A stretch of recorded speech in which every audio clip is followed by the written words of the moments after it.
Tahukah kamu apa itu resesi? Resesi merupakan penurunan aktivitas ekonomi yang signifikan berlangsung selama berbulan-bulan, atau pertumbuhan ekonomi 2 kuartal berturut-turut berada di nilai minus.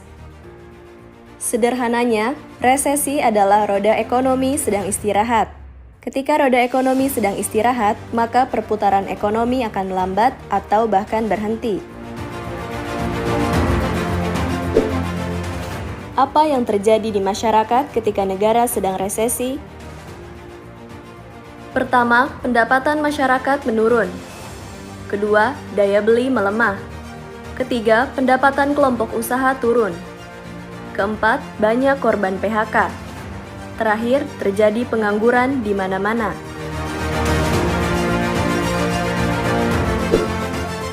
Dan tahukah kamu, baru-baru ini Kementerian Keuangan Sri Mulyani memastikan Indonesia akan mengalami resesi karena pertumbuhan ekonomi kuartal 3 2020 diprediksi kembali minus antara 1,1% hingga 2,9%. Sementara itu, pertumbuhan ekonomi tanah air di tengah pandemi virus corona hingga akhir tahun akan berada di kisaran minus 1,7% hingga 0,6%.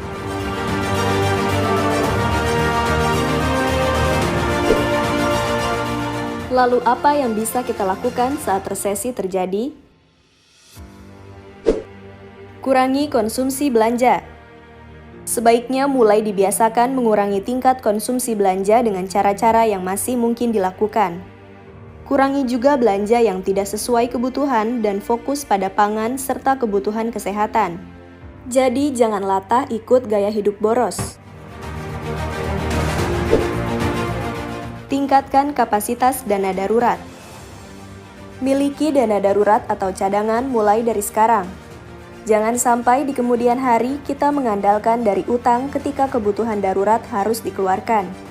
Semua anggota keluarga harus bisa memastikan kebutuhan kehidupannya tercukupi hingga 3-6 bulan ke depan. Belanja dari orang terdekat. Dalam situasi yang sulit, sangat memungkinkan kita membutuhkan bantuan dari orang lain. Oleh sebab itu, membangun hubungan baik dari orang-orang terdekat seperti tetangga, teman, saudara, kolega dengan memilih berbelanja kepada mereka. Tingkatkan penghasilan tambahan.